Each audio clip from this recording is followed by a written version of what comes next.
Hello and welcome to the Gamers Table Independent Edition. It is Friday, and we're reviewing Homestead. It's a simple shoot them down, knock them down, buy your units game. The town is under threat of bandits, and the townfolk are looking to you for protection. You'd better push these bandits out of town and bring peace soon. High noon is coming, and this threat's only going to get worse. And here is the town set up. One person plays the lawman, the other person plays the bandits. You put them on one side and one on the other side. You march them in, you line them up, you shoot them down. Pretty much. If you get to your opponent's overran space, then you win. If you kill their character, which is the lawman or the bandit, then you win. You have a choice of 8 different guys that are all people you've heard of: Billy the Kid, Wyatt Earp, Bellstar, Texas John, Slaughter, etc., etc. Tell them about the cool thing. Yeah, the cool thing about this, I actually went and downloaded a program for my Android tablet because I didn't have one yet, a QR code scanner. That's what these things down here are called. All these QR codes on the back of these cards. So, for example, John Wesley Hardin, if I scan this QR code, it takes you to the Wikipedia page about that guy. That's cool.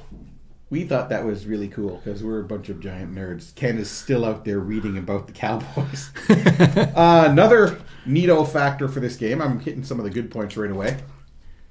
Custom dice. You all know I love dice. Chris doesn't love dice. Well, I like collecting dice more than loving dice in general. But they're custom. All the custom faces are done, which you can do with Dice of the Game Crafter, which is neat. And that now a little bit difficult. It does describe it in the rules, but sort of. Every guy has a set of numbers that are represented on the dice in the color of that particular die. And sometimes it takes you a moment to notice, hey, all these guys, all their numbers are different colors. I bet that's how we decide which die we get. Yeah. It's simple, it's quick, and it is fun, and the 2 maps add a little bit of variety in the game. And obviously the different characters add variety into the game. I like how the dice, they're not just like 1 to 6, like they're varying numbers depending on which character you got. But in behind the number is also an icon. So different units you could buy can sometimes get a bonus power if you happen to roll the icon on it. Like, I don't know who the yellow is, but they got 2 2s. They're way better on the sniper because they got 2 sniper rifles. There. Is Wyatt Earp? Wow. You had a 1 in 3 chance to snipe me. And could not. And you got a free reroll and you still couldn't snipe me. Yeah. Huh, I just did it. Every shot he's rolling the damn sniper. So, now we covered most of the good. Review's not over yet. So, one more bit of good. Pretty. A lot of pretty in this game. Look at that nice gourd. And the icons are all nice, clear, easy to read.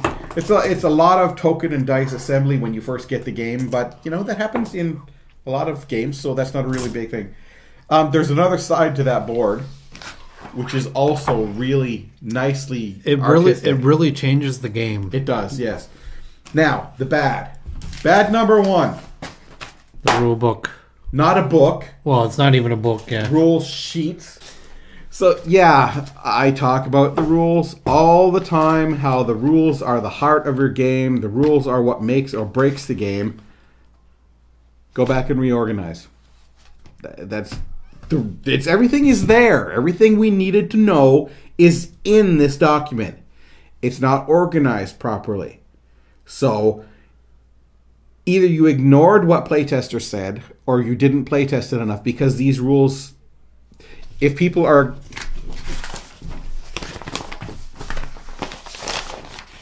all the time, your rules aren't properly organized. I should flip through pages. I should get to there. Okay, got it. Yeah, okay, now I need to know what I do next. Okay, got it. Like the examples, they helped a lot, because there were a couple times where we did have a bit of a question, and the example really cleared it up. So, you've got it all. Organize it. You need to sit down with these rules and start reading through them and say, now what is it telling me? Do I need to know that yet? Do I need a card breakdown before I've set up how the game... No, I don't. So, there's one thing that's the detraction of this. The other one that I really didn't like is on the town side of that, it has a bunch of slots there for you to put all your guys in. And here's one of the guys that you're going to put in there. Bigger than the slots. I know it's a minor quibble, but if you've got a token and need to represent where the token goes on the board, the token should fit on the board. See our review of King Kong for how bad that can be. Pieces fit on the board. But, all that aside, it's a little simple. It's, as Chris said, it's just stand them up and knock them down. It's enjoyable, but I mean, if you're looking for... If you're really into miniatures and you like the grand miniatures, like a whole bunch armies on the board, this is probably not for you. This is more a light, let's just play this quick while other people are showing up to play the main event game. Actually, on the second side there, you could play more than 2 players. Well, that one's kind of small. But on a bigger map, you could play more than 2 players with these rules as they stand, and it would still work. Though you would probably get some of the ganging up on guys and king making and that sort of stuff that you get in every game. Or 2 groups of bandits, and you could just move. I don't know how you would differentiate one bandit's units from another. But anyways, that's not part of this game. But no. I mean, that's something the creator might want to think about if he wants to make an expansion, because expansions are good. Yeah. It's fast. It's a little simple. But I don't mind it. I mean, I read through the rules, and I had problems figuring out the game a bit just by the rules. We had to kind of mull it over and figure it out. But I did like it. I didn't think I would. Just for reading the rules. I would have preferred, as opposed to just the general, this is how all the cards break down, to actually describe each card. But not before you set up the game. Maybe after you set up the game. Oh, and there was another one that stuck in your about if you both play the same type. Oh, yes, that was... I thought it was hilarious. It was... Maybe you could find it in the actual rule book, but pretty much it says if you both take bandits, for example, go refer to this paragraph further on. And in that space, you could have just said roll randomly to see who goes first between the 2 bandits, because the bandits always go first in the game. Yeah, rather than just think, refer to this, it's the same paragraph. Same size. It's one of those, again, it's down to organizing your rulebook. That could have, it should have just been a sentence, rather than referring you to later on. Yeah, it's all right. Refer to this, and then refer to that, and then, I mean, you're going through, and when you got, your rulebook is like this, and you're constantly, what page is that?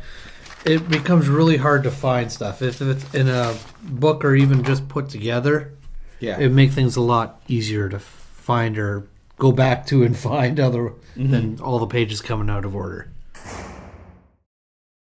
Wrapping up for Homestead. Well, the theme is old-timey gunfighting. It carries through on the character selection.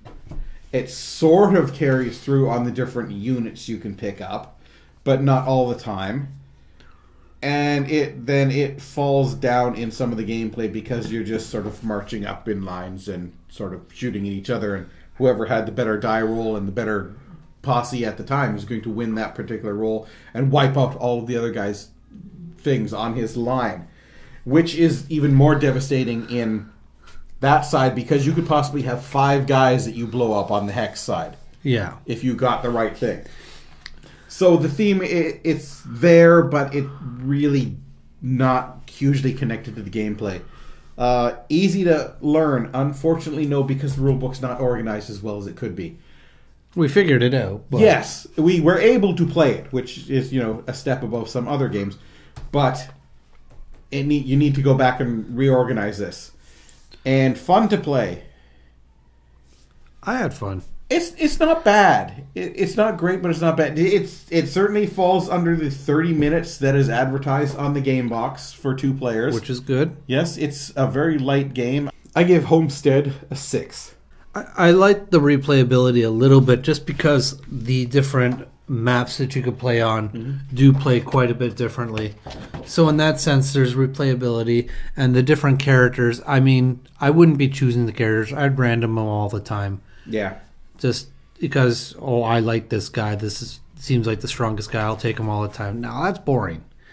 And I don't know if they're all balanced. I don't think they are because in the two games... wow. Sorry. The two games we played tonight. The two games we played tonight, I felt I had the stronger character. And, I mean, that can happen any game. But in a two-player game, you shouldn't have characters that are better than the other character. Like but it also referred to the maps, too, because the character I had on the town map, who was allowed to move more guys, would have really helped me on the desert map. Yeah. And the super sniping would have helped you on the town map, too. Yeah. So, yeah, and you just got them reversed, and mine seemed to be better suited towards the first time we picked them based on the name we thought sounded cool, and the second time we just took two randomly. Go ahead and say some of the names. Yeah, it was like Heck Thomas was what Chris took. And I took Texas John Slaughter just because he sounded cool. It does sound cool. I give Homestead a 6.5. Anyway, that's it for this episode of the Gamers Table Independent Edition. Tune in next Friday, hopefully, where we review another game. Because that's what Kenny does. We don't. See ya.